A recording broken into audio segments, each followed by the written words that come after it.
गीताकल्पतरुं भजे भगवता गीताकल्पतरुं भजे भगवता कृष्णेन संरोपितं वेदव्यासविवर्जितं कृतिशिरोबीजं प्रबोधाङ्कुरं नानाशास्त्ररहस्यशाखमरवृक्षान्ति प्रवालाङ्कितम् गीताकल्पतरुं भजे भगवता कृष्णेन संरोपितं वेदव्यासविवर्जितं कृतिशिरोबीजं प्रबोधाङ्कुरं नानाशास्त्ररहस्यशाखमरवृक्षान्ति प्रवालाङ्कितं कृष्णाङ्घ्रिद्वयदग्ध्यपुष्पसुरभिं मोक्षप्रदं ज्ञानिनाम् संसारं सागरं घोरं तत्त्वमिच्छति यो नरः गीतानां समासाद्य पारं याति सुखेन सः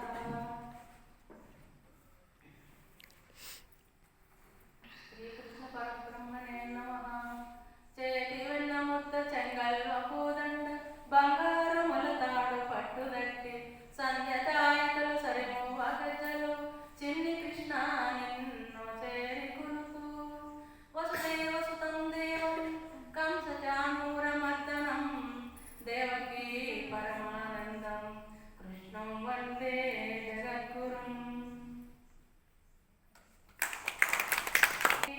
ఘనవ్రతము ఆయేమని తెలుపుదు వెలలేని ఫలము ఏకాదశి ఘనవ్రతము మున్నూరు మాంగళూడాయంబరీషుడు మున్నూరు మాంగళూడాయంబరీషుడు చనలర భీష్ముడు చేసిన వ్రతము ఏకాదశి ఘనవ్రతము తిండి కన్ననో పండు పండు కన్ననో పాలు తిండి కన్ననో పండు పండు కన్ననో పాలు పాల కన్ననో నీరు పవనము మేలు ఏకాదశి ఘనవ్రతము రామ రామ రామ రామ రామాయణుచు రామ రామ రామ రామ రామాయణుచు రాముని మదిలోన ప్రేమింపవలయు ఏకాదశి ఘనవ్రతము ఆహాయేమని తెలుపుదు వెలలేని ఫలము ఏకాదశి ఘనవ్రతము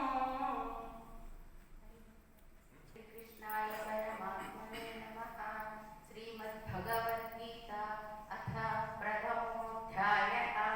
अर्जुन विषादयोगः।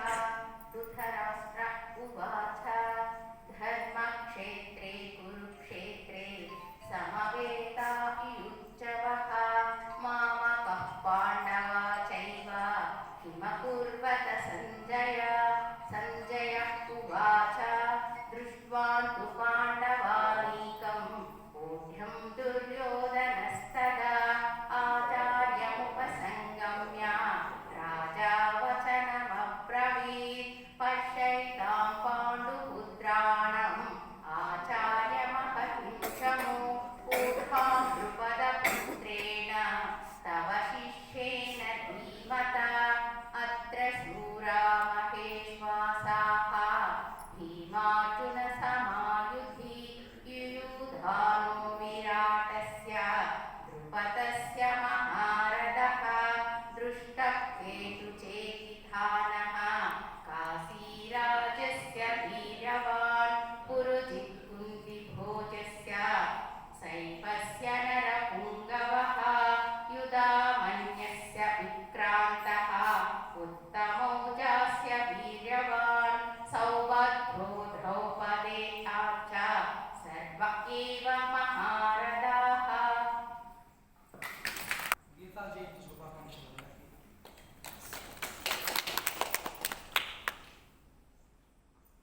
ओम अर्थाय प्रतिबोधितां भगवता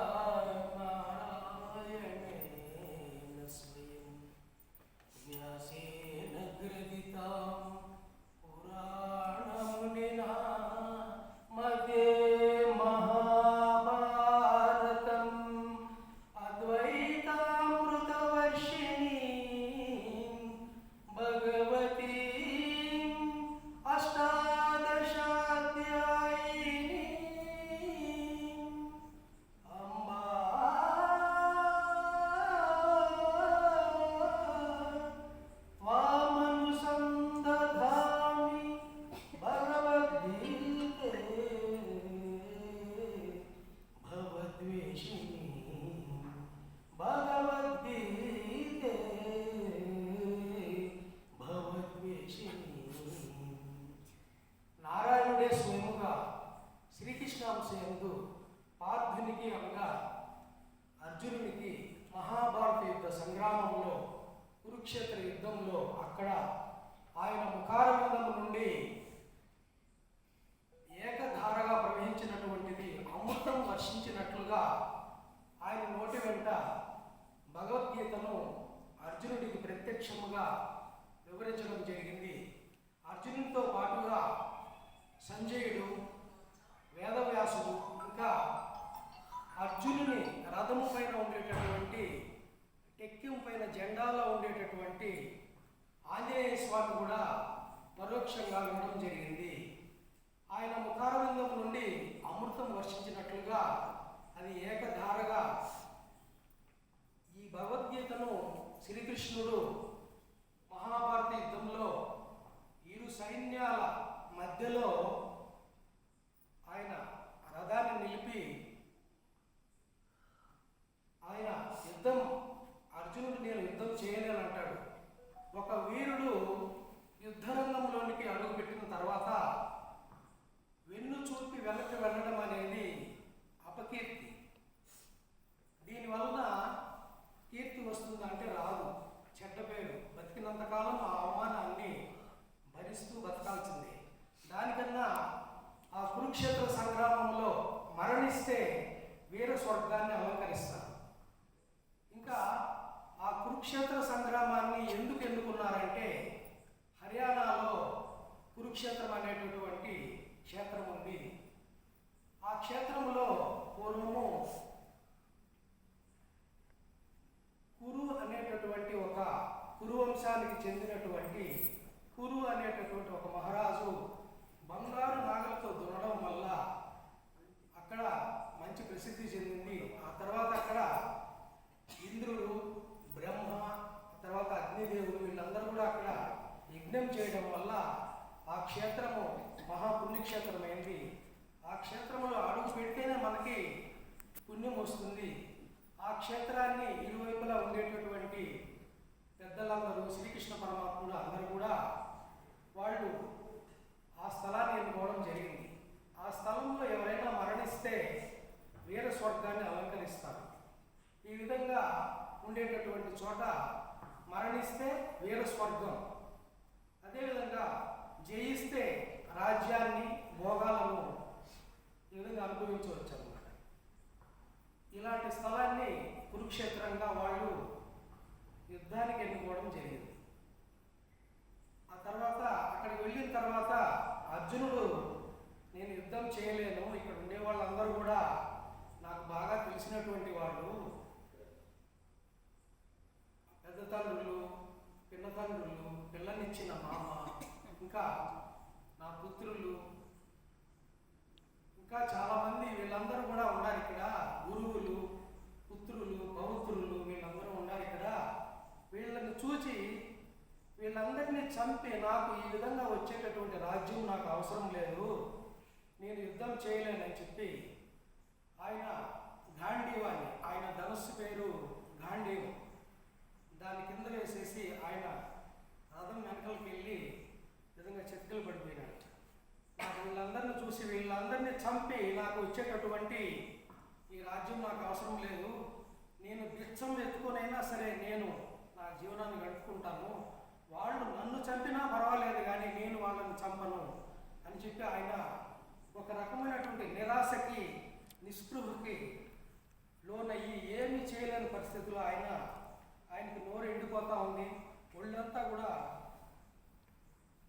గగురుపాటుగా ఉంది, అసలు ఏమీ చేయలేని పరిస్థితుల్లో ఆయన యొక్క పరిస్థితి ఉంది. అలాంటి పరిస్థితిలో ఆయన శ్రీకృష్ణ పరమాత్మతో ఈ విధంగా అంటున్నాడు, నకాంక్షే విజయం కృష్ణ, నకాంక్షే విజయం కృష్ణ,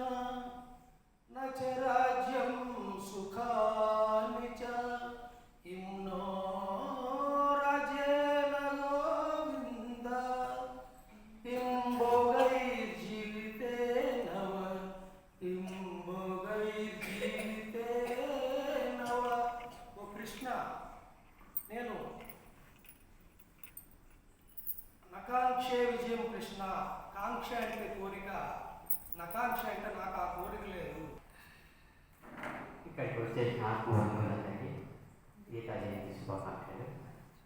నేను గత 3 సంవత్సరాలుగా భగవద్గీత నేర్చుకుంటున్నాను జీసీ బాలాజీ గారి ద్వారా. వారికి నేను కృతజ్ఞతలు తెలుపుతున్నాను. 2వ అధ్యాయం సాంఘిక యోగం 62వ శ్లోకం. ధ్యాయతో విషయాన్ పుంసః సంగస్తేషు ఉపజాయతే సంగాత్ సంజాయతే కామాత్ క్రోధో విజాయతే క్రోధోద్భవతి సమ్మోహాత్ స్మృతిభ్రమః స్మృతిభ్రంశాత్ బుద్ధినాశః ప్రణశ్యతి ప్రణశ్యతి. అంటే సహజంగా మనం ఏదైనా ఒక దాని గురించి ఆలోచించినప్పుడు దాని పట్ల ఆసక్తి కలుగుతుంది. ఆసక్తి కలిగినప్పుడు కోరిక కలుగుతుంది. ఆ కోరిక తీరినప్పుడు మనకి కోపం అనేది వస్తుంది అన్నమాట. ఈ కోపం వచ్చినప్పుడు వ్యామోహం కలుగుతుంది. ఈ వ్యామోహం వల్ల మనకి అవివేకం కలుగుతుంది. అవివేకం కలిగినప్పుడు బుద్ధి నశిస్తుంది అన్నమాట. బుద్ధి నశించినప్పుడు జ్ఞానం క్షీణిస్తుంది. మనిషి పతనము ప్రారంభం. అంటే దీనివల్ల ఏమంటే మనస్సు ఇంద్రియాలని మనం అదుపులో ఉంచుకోవాలంటే మనం భగవద్గీత పారాయణము ధ్యానము చాలా ఇంపార్టెంట్ అండి. ఇవి చేస్తే మన జీవితాన్ని ఎంతో అద్భుతంగా మలుచుకోవచ్చు. ఈ అవకాశం ఇచ్చిన కృష్ణాకి నేను ధన్యవాదాలు. 2 నిమిషాలు. సునాతీర విహారీ బృందావన సంచారీ గోవర్ధన గిరిధారీ గోపాలకృష్ణ మురారీ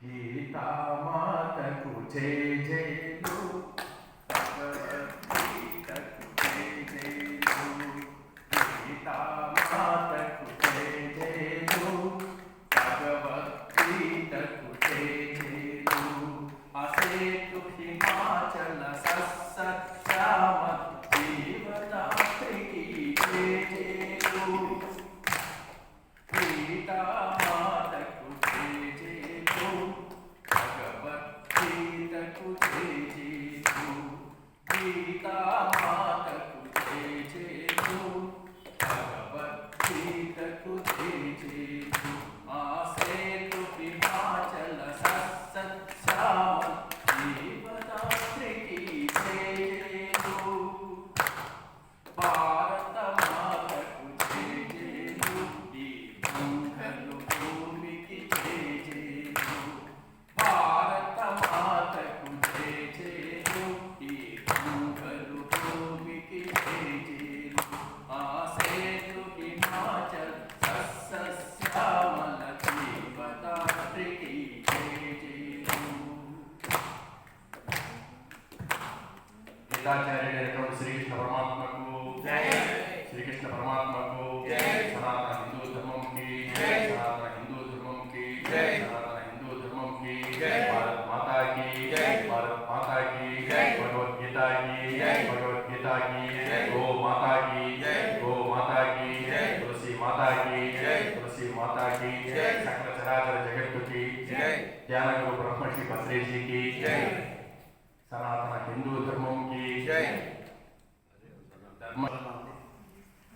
ఈరోజు ఏకాదశి మీకు అందరికి తెలిసింది కదా.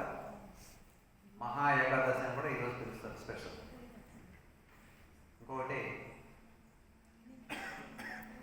గీతా జయంతి మన అందరికి తెలిసింది. మీ అందరికీ గీతా జయంతి శుభాకాంక్షలు.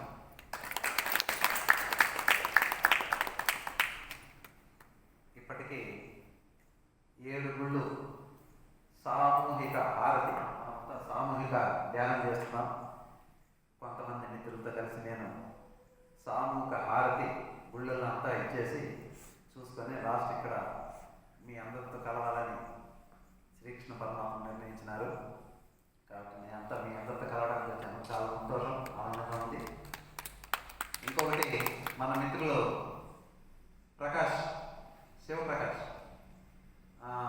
మేడం గారు, రాక్షాయణ మేడం ప్రతి ఆదివారము బసవన్న గుడిలో భగవద్గీత నేర్పిస్తున్నారు. పిల్లలు కానీ పెద్దలు కానీ వాళ్ళ అవసరం మేరకు వాళ్ళు పోతే బసవన్న గుడి జరుగుతాం. సో ఒకసారి మనం తెలియజేస్తే ఎవరైనా ఈ యొక్క అవకాశాన్ని సద్వినియోగం చేసుకోవడం బాగుంటుంది. 10:30 నుంచి 12. 10:30 నుంచి 12 గంటల వరకు ప్రతి ఆదివారం.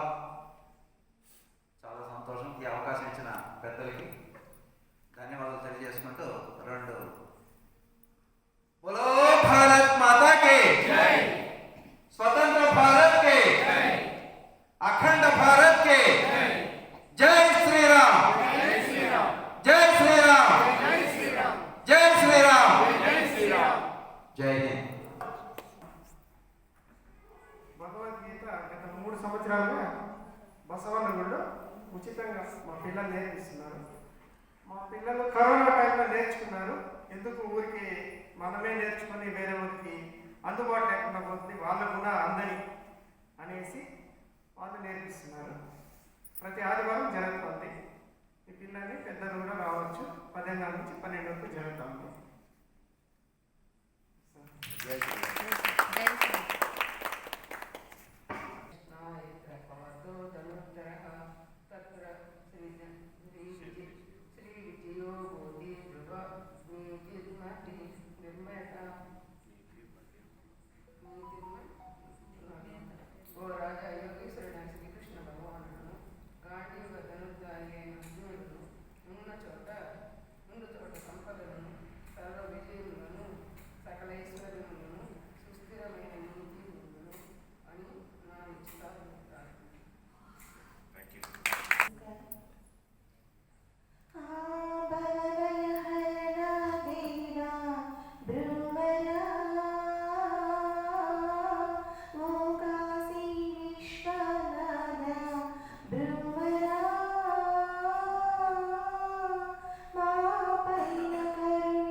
कदाचित् नायं भूत्वा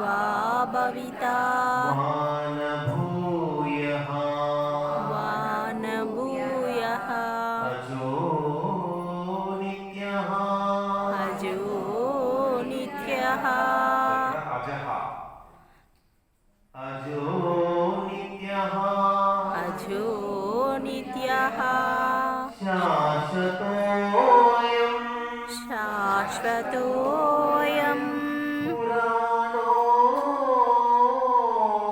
పురాణో నహన్యతే నహన్యతే హన్యమానే శరీరే. ఇక్కడ పరమాత్మ ఏం చెప్తున్నాడంటే నజాయతే మ్రియతే. ఈ శరీరము పుట్టేది కాదు, చనిపోయేది కాదు. ఈ ఆత్మ శాశ్వతమైనది. అజహ అంటే పుట్టుక లేనిది, మరి సనాతనమైనది. ఎప్పటితో ఇప్పటిది కాదు, ఎప్పటి నుంచి సృష్టి అప్పటి నుంచి ఈ ఆత్మ ఉంది. మరి ఈ శరీరం చంపబడిన ఈ ఆత్మ చావు. అంటే శరీరం చంపబడిన ఎవరు చావరు? ఆత్మ చావదు. ఆత్మ అంటే ఇక్కడ మనము ఈ యొక్క తొడుగు అనేది, ఈ తొడుగుని ఏమైనా చేయొచ్చు. ఈ తొడుగు లోపల ఉండేవాడిని ఎవరు ఏమి చేయలేరు. అది తెలుసుకుంటే సార్ ధైర్యం వచ్చేస్తారు. ఎందుకంటే ఎవడు ఏం చేస్తాడు, ఎవడు ఏం చేసినా శరీరాన్ని ఏమైనా చేస్తాడు. కానీ లోపల ఉండే ఆత్మ అంటే ఇక్కడ మనసు. ఇప్పుడు మనం ఏదైతే ఆలోచిస్తున్నామో ఈ మనసు అలా ఉంటుంది, బుద్ధి అట్లే ఉంటుంది, అన్నీ ఉంటాయి. ఇప్పుడు ఈ షర్ట్ ఉంది, ఈ షర్ట్ తీసేస్తే నా ఆలోచనలు అన్నీ మారిపోతాయా, అట్లే ఉంటాయా? ఈ షర్ట్ తీసినంత మాత్రం నా ఆలోచనలే మారవు. అలాగే ఈ శరీరం అనే షర్ట్ తీసినంత మాత్రాన మన ఆలోచన మారిపోవు. షర్ట్ అనే తొడుగు, ఈ శరీరం అనే తొడుగు పోయినంతే. అందుకే పరమాత్మ ఇక్కడ చెప్తున్నాడు ఏమంటే, ఈ శరీరము అంటే పుట్టుక చావు లేనిది, మరి శాశ్వతమైనది, పురాతనమైనది. మరి శరీరం చంపబడిన ఆత్మ చావు, పుట్టుక లేనిది. మరి కాబట్టి ఈ శరీరాన్ని ఎవరు ఏమీ చేయలేరు. కాబట్టి ఇట్లాంటి అద్భుతమైన శ్లోకాలంతా కూడా మనకి భగవద్గీతలో అందించారు. ఎందుకంటే ధైర్యాన్ని నింపడానికి, ధైర్యం కావాలి. ఎందుకంటే భయపడతా ఉంటారు. మరి అందుకే ఇక్కడ అర్జునుడిని ఒక జిజ్ఞాసుగా తీసుకొని, అంటే అర్జునుడికి ఉంది, ఎవరికైతే అర్హత ఉందో వాడికి అక్కడ చెప్పబడింది. ఆ అర్జునుడికి ఆ అర్హత ఉంది కాబట్టి అర్జునుడికి చెప్తారు. ఇక భీముడికి ఇంకా ఎవరికైనా చెప్పచ్చు. కానీ అర్హత అక్కడ ఎవరికి ఉందంటే అర్జునుడికి ఉంది కాబట్టి అర్జునుడికి చక్కగా అందించారు. కానీ మనం వినేటప్పుడు కానీ నేర్చుకునేటప్పుడు కానీ మనం ఒక అర్జునుడు లాగానే దాన్ని తెలుసుకోవాలి. ఎందుకంటే ఇక్కడ ప్రతి ఒక్కరి జీవితాల్లో సుఖ దుఃఖాలు అనేవి ఉంటాయి. కానీ ఆ సుఖ దుఃఖాలని దాటి అద్భుతమైనటువంటి ఆనంద స్థితికి మనం చేరుకోవాలంటే ఇది ఈ శరీరం అశాశ్వతము అనేది తెలుసుకోవాలి. శాశ్వతమైనది ఆత్మ ఒకటి ఉంది. ఆత్మని తెలుసుకోవాలంటే సాధన ఒకటే, ధ్యాన సాధన ఒక్కటే. ఇంకా దేని ద్వారా ఆత్మను తెలుసుకోలేదు. దేని ద్వారా నువ్వు ఆత్మని అనుభూతి చెందుతావు, ఆత్మను తెలుసుకుంటావు అంటే నీ వల్ల కాదు. నువ్వు ఎన్ని పూజలు చేసినా, ఎన్ని స్తోత్రాలు చేసినా, ఎన్ని జపాలు చేసినా